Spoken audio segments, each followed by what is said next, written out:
मैं doctor R के पुरोहित आपका स्वागत है। आज तुलनात्मक अध्ययन करें। पहले संघात्मक और एकात्मक शासन की तुलना करें, उसके बाद संसदीय और अध्यक्षात्मक शासन की तुलना करेंगे। तो सबसे पहले संघात्मक और एकात्मक शासन की तुलना, इनके बारे में विशेषताएं, गुण और दोष हम पिछले वीडियो में देख चुके हैं, इसलिए यहाँ पर संक्षिप्त में इन पर चर्चा होगी। एक तुलनात्मक अध्ययन हो जाएगा और उसके बाद फिर देखेंगे कि कौन सी पद्धति इन दोनों में अच्छी है। तो संघात्मक शासन में सबसे पहला है शक्तियों का विकेंद्रीकरण होता है। शक्तियां केंद्र और राज्य सरकारों के बीच बंटी होती है, जबकि एकात्मक शासन में शक्तियों का केंद्रीकरण होता है, मतलब पूरी शक्तियां एक केंद्र सरकार के में निहित होती है। दूसरा, लिखित संविधान। लिखित संविधान का होना संघात्मक शासन के लिए अनिवार्य है, क्योंकि उस संविधान में संघ और राज्यों की शक्तियों का पूरा उल्लेख होता है। क्योंकि एकात्मक शासन में पूरी शक्तियां केंद्र में होती हैं, इसलिए यदि संविधान है भी लिखित रूप में है तो भी उसमें शक्तियों का बंटवारा नहीं होता, क्योंकि पूरी शक्तियां केंद्र में निहित होती है। तो एकात्मक शासन में संविधान का लिखित होना आवश्यक नहीं है। उदाहरण के लिए अलिखित संविधान का एकमात्र उदाहरण है इंग्लैंड। बाकी दुनिया के सभी देशों में संविधान किसी न किसी रूप में लिखित रूप में हमको मिलता है। इंग्लैंड का संविधान लिखित नहीं मिलता, तो संविधान का लिखित होना आवश्यक नहीं है, इसलिए इस आधार पर कहा जाता है। तीसरा है कठोर संविधान। कठोर संविधान संघात्मक शासन में होता ही है, क्योंकि जिस संविधान का निर्माण विभिन्न राज्यों के प्रतिनिधियों ने मिलकर किया है, उस संविधान में यदि कोई संशोधन की आवश्यकता पड़ती है तो एकक इकाइयों की सहमति भी आवश्यक मानी जाती है। और ऐसा कठोर संविधान एकात्मक शासन में आवश्यक नहीं माना जाता। ठीक है, पद्धति थोड़ी सी कठिन होती है, लेकिन एकात्मक शासन में वो कठोरता नहीं पाई जाती जैसी हम संघात्मक शासन में पाते हैं, देखते हैं। फिर है संविधान की सर्वोच्चता। संविधान का सर्वोच्च होना भी संघात्मक शासन के लिए आवश्यक है। संविधान इसलिए सर्वोच्च होता है क्योंकि संविधान में एकक इकाइयों की सहमति भी प्राप्त होती है, तब जाकर के संविधान लागू होता है। तो संघात्मक शासन में संविधान सर्वोच्च होता है, एकात्मक शासन में संविधान का सर्वोच्च होना आवश्यक नहीं है। हो भी सकता है, नहीं भी हो तो कोई हर्ज नहीं होता। फिर सर्वोच्च न्यायपालिका। संघात्मक शासन में सर्वोच्च न्यायपालिका का होना आवश्यक है। ऐसा सर्वोच्च न्यायालय संविधान की और कानूनों की व्याख्या करता है। दूसरी चीज, संघ राज्य के बीच यदि विवाद उत्पन्न हो, एक से अधिक राज्यों के बीच यदि विवाद उत्पन्न हो, तो संघ राज्य विवाद, राज्य राज्य विवाद, ऐसे विवादों का निपटारा सर्वोच्च न्यायालय के द्वारा किया जाता है, जबकि ऐसा कोई विवाद एकात्मक शासन में नहीं होता। हाँ, संविधान की व्याख्या हो सकती है, कानूनों की व्याख्या हो सकती है, इसलिए सर्वोच्च न्यायालय की स्थापना की जाती है एकात्मक शासन में, लेकिन उसे विभिन्न प्रकार के विवादों, संघ राज्य राज्य राज्य विवादों का निपटारा करने का अवसर प्राप्त नहीं होता। फिर दोहरा शासन होता है संघात्मक शासन में। दो प्रकार की शासन व्यवस्था, केंद्र सरकार की शासन व्यवस्था, एकक इकाइयों की शासन व्यवस्था, लेकिन एकात्मक शासन में एकल शासन होता है। इसी प्रकार से संघात्मक शासन में दोहरा कानून होता है। दो प्रकार के कानून होते हैं, क्योंकि संघ राज्य का कानून, संघ सरकार का कानून, राज्य सरकार का कानून। एकात्मक शासन में एकल कानून होता है, पूरे कानून केंद्र सरकार के द्वारा ही बनाए जाते हैं। दोहरी नागरिकता। संघात्मक शासन में दो प्रकार की नागरिकता हो भी सकती है, कुछ राज्यों में नहीं भी है, जैसे भारत में एकल नागरिकता है लेकिन संघात्मक शासन है। अमेरिका में दोहरी नागरिकता है, वहां पर भी संघात्मक शासन है। तो संघात्मक शासन में दोहरी नागरिकता हो सकती है, लेकिन एकात्मक शासन में एकल नागरिकता ही होती है। फिर संघात्मक शासन में एक इकाइयों के बीच विवाद होते रहता है, विभिन्न प्रांतों के बीच, विभिन्न राज्य सरकारों के बीच विवाद चलते रहता है, लेकिन एकात्मक शासन में ऐसा कोई विवाद नहीं होता, क्योंकि इकाइयां ही नहीं होती तो विवाद कैसे होगा। केंद्र राज्य के बीच विवाद भी देखा जाता है। संघात्मक शासन में केंद्र सरकार और प्रांतीय सरकारों के बीच विवाद कई प्रकार से उत्पन्न होते रहता है, ऐसा विवाद एकात्मक शासन में नहीं होता। और फिर है प्रजातांत्रिक। संघात्मक शासन को प्रजातंत्र का मुख्य रूप माना जाता है, क्योंकि प्रजातांत्रिक व्यवस्था में ही संघात्मक शासन को क्रियान्वित किया जा सकता है। जबकि एकात्मक शासन के लिए प्रजातांत्रिक व्यवस्था का होना आवश्यक नहीं है। वह प्रजातंत्र भी हो सकती है, अन्य किसी दूसरे प्रकार का भी शासन व्यवस्था हो सकती है। विभिन्नता में एकता संघात्मक शासन का यह एक मुख्य गुण है। वहां पर विभिन्नता में एकता की स्थापना होती है। कैसे विभिन्नता में एकता? जिस देश में विभिन्नताएं अनेक प्रकार की हों, जहां पर विभिन्नताएं हों, ऐसे विभिन्नताओं से युक्त राज्यों के लिए संघात्मक व्यवस्था को सर्वश्रेष्ठ माना जाता है, क्योंकि प्रांतीय स्तर पर ये विभिन्नताएं देखी जाती हैं और केंद्र में एकता की स्थापना होती है। तो जहां पर विभिन्नताएं हों वहां पर एकता की स्थापना संघात्मक शासन में होती है। एकात्मक शासन में हमेशा एकता ही बनी रहती है। वहां पर विभिन्नताएं नहीं होती या बहुत कम होती हैं, जो कि इग्नोर की जा सकती है।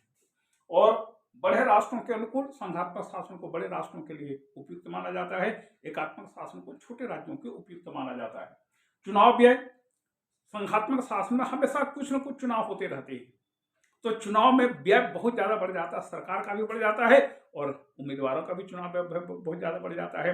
इसलिए संघात्मक शासन को खर्चीली व्यवस्था भी कहा जाता है। जबकि एकात्मक शासन में केवल एक ही बार चुनाव होते हैं, वो भी केंद्र सरकार का जब गठन किया जाता है उसके लिए चुनाव होते हैं, तो वहां पर खर्च बच जाता है। और कमजोर शासन, शक्तियां बटी होती हैं, इसलिए केंद्र सरकार कई बार काम नहीं कर पाती। जो राज्य सरकार का क्षेत्र है, क्षेत्राधिकार है, वहां पर केंद्र को हस्तक्षेप करने का अवसर और अधिकार नहीं होता। इसलिए संघात्मक शासन को कमजोर शासन माना जाता है।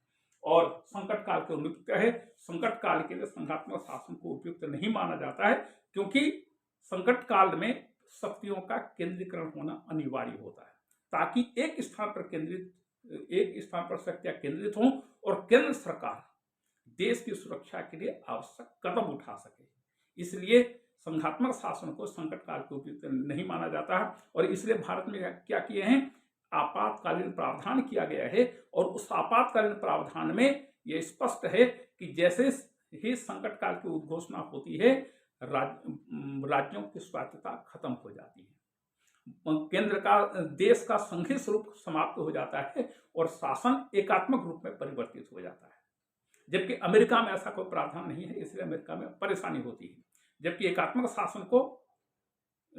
शासन को संकट काल के उपयुक्त ज्यादा माना जाता है, क्योंकि एकात्मक शासन में पूरी शक्तियां एक स्थान पर केंद्रित होने के कारण केंद्र सरकार विभिन्न प्रकार के विषयों के पर अपने अकेले निर्णय ले सकती है। यह है संघात्मक और एकात्मक शासन की तुलना। फिर है, देखते हैं संसदीय और अध्यक्षात्मक शासन की। यहाँ पर भी संसदीय शासन एक तरफ है, दूसरी तरफ अध्यक्षात्मक शासन है। देखें, पहला है संवैधानिक प्रमुख। संसदीय शासन में राष्ट्रपति, सम्राट या राजा नाम मात्र का शासक होता है, जबकि अध्यक्षात्मक शासन में राष्ट्र प्रमुख वास्तविक शक्तियों से युक्त होता है।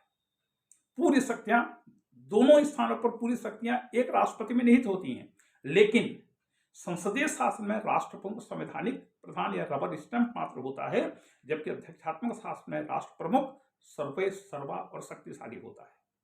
दूसरा है मंत्रिमंडल शक्तिशाली। संसदीय शासन में मंत्रिमंडल शक्तिशाली होता है, जबकि अध्यक्षात्मक शासन में मंत्रिमंडल नाम मात्र का होता है।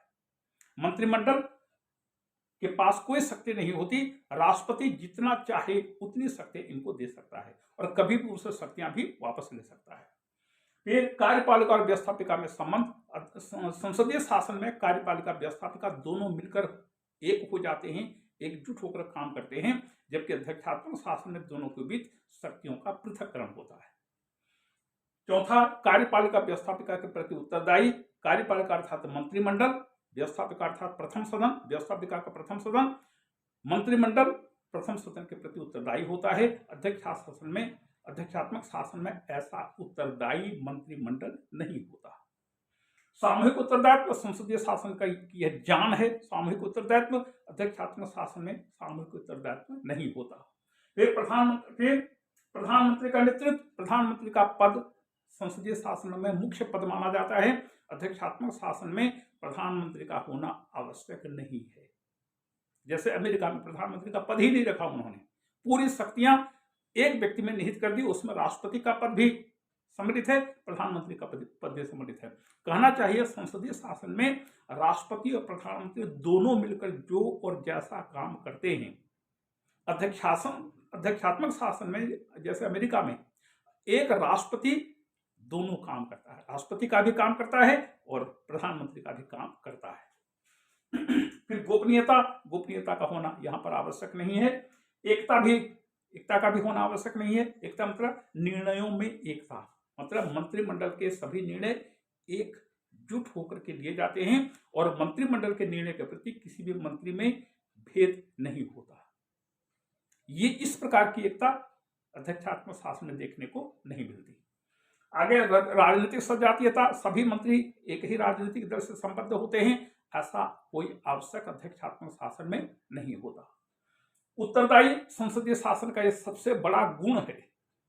संसदीय शासन को उत्तरदायी सरकार कहते हैं, इसी को रिस्पॉन्सिबल गवर्नमेंट कहते हैं, जबकि अध्यक्षात्मक शासन को अनुत्तरदायी सरकार कहा जाता है।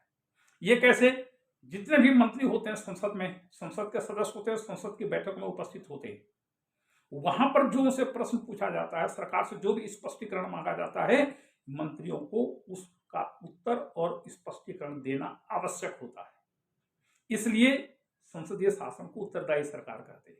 जबकि अध्यक्षात्मक शासन में जैसे अमेरिका में कोई भी मंत्री संसद का सदस्य नहीं होता और जो भी वहां पर प्रश्न पूछने का प्रश्न नहीं उठता, वहां पर कोई प्रश्न पूछे नहीं जा सकते, क्योंकि मंत्रिमंडल तो रहेगा तो किससे प्रश्न पूछेंगे? राष्ट्रपति से तो संसद से अलग होता है, तो राष्ट्रपति से क्या प्रश्न पूछेंगे? तो दोनों के बीच ऐसा कोई संबंध नहीं होता। और फिर अस्थायी संसदीय शासन को अस्थायी कहा जाता है, जबकि अध्यक्षात्मक शासन को स्थायी कहा जाता है। अस्थायी इस माने में कि मंत्रिमंडल जब तक बहुमत के साथ है, जब तक प्रथम सदन का बहुमत का समर्थन मंत्रिमंडल के साथ है, तब तक मंत्रिमंडल अपने पद पर बना रहता है। जैसे ही बहुमत खत्म, सरकार भंग। जबकि अध्यक्षात्मक शासन में ऐसा नहीं होता। एक बार यदि राष्ट्रपति का चुनाव हो गया तो वह निश्चिंत होकर के अपने कार्यकाल को पूरा करता है, विभिन्न प्रकार की नीतियां बनाता है, योजना बनाता है और उनको क्रियान्वित कर सकता है। तो अध्यक्षात्मक शासन का सबसे बड़ा गुण है स्थायित्व। अध्यक्षात्मक और संसदीय शासन का सबसे बड़ा गुण है उत्तरदायित्व। और मंत्रिमंडल की तानाशाही, संसदीय शासन में जब तक बहुमत का समर्थन मंत्रिमंडल के पास है, मंत्रिमंडल की स्थिति एक तानाशाह के समान होती है, जबकि अध्यक्षात्मक शासन में ऐसा नहीं होता। हाँ, राष्ट्रपति की तानाशाही हो सकती है, भले उस पर अनेक प्रकार के नियंत्रण हो, लेकिन चूंकि वह कार्यपालिका का मुखिया होता है, इसलिए न चाहते हुए भी अनेक प्रकार की शक्तियां उसके हाथ में केंद्रित हो जाती हैं। और दलबंदी संसदीय शासन का यह सबसे बड़ा दुर्गुण है। दलबंदी का भाव बहुत ज्यादा होता है, मतलब अपना दल जैसा भी है बिल्कुल सही है और हम हर कदम पर अपने दल का समर्थन करेंगे, और दूसरा कोई भी दल है तो वो चाहे जैसा भी बढ़िया से बढ़िया काम करे, हमेशा हम उसका विरोध करेंगे, उसकी आलोचना करेंगे। तो वहां पर विभिन्न दलों के बीच समन्वय सहयोग नहीं होता संसदीय शासन में, जबकि अध्यक्षात्मक शासन में विभिन्न दलों के बीच सहयोग होता है, समन्वय होता है। वहां पर इतनी अधिक दलबंदी का भाव देखने को नहीं मिलता। और दल का शासन, संसदीय शासन में दल का शासन होता है। संसदीय शासन मतलब एक दलगत शासन, जिस दल को बहुमत मिला वही दल सभी प्रकार की नीतियां अपने दलगत बैठकों में कर लेता है और अपने दलगत निर्णयों को लागू करने की जिम्मेदारी सरकार, प्रधानमंत्री और मंत्रिमंडल की होती है। तो यहाँ पर दल का शासन स्थापित हो जाता है, जबकि अध्यक्षात्मक शासन में दलगत चिंताओं से मुक्त होकर राष्ट्रपति अपना पूरा समय देश के शासन के संचालन में देता है। यह है संसदीय और अध्यक्षात्मक शासन पद्धति की तुलना। जहां तक प्रश्न यह उठता है कि कौन सी शासन पद्धति अच्छी है और कौन सी शासन पद्धति को अपनाया जाना चाहिए, तो इसके लिए उस देश की परिस्थितियां उत्तरदायी हैं। जिस देश की जैसी परिस्थितियां हुई, उस देश की परिस्थितियों के अनुरूप वहां पर शासन व्यवस्था की स्थापना की जानी चाहिए।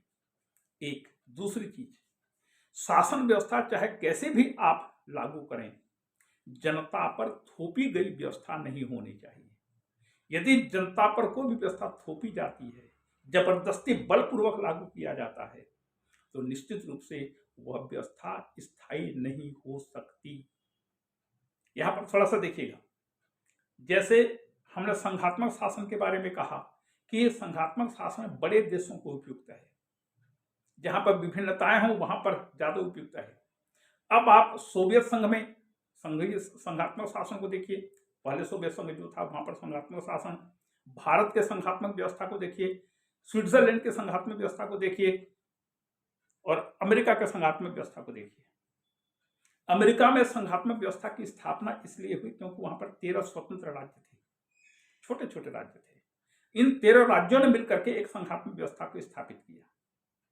जहां तक भारत का प्रश्न है, भारत में विभिन्नताएं बहुत अधिक हैं, इसलिए संघात्मक शासन को स्थापित करना आवश्यक हो गया था। सोवियत संघ में इसलिए संघात्मक शासन को स्थापित किया गया क्योंकि सोवियत संघ क्षेत्रफल की दृष्टि से दुनिया का सबसे बड़ा राष्ट्र था, अभी भी है।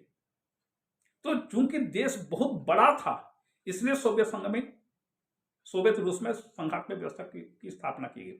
अब चले स्विट्जरलैंड की ओर। स्विट्जरलैंड में भी वैरायटीज है, विभिन्नताएं हैं और दुनिया का सबसे छोटा देश है।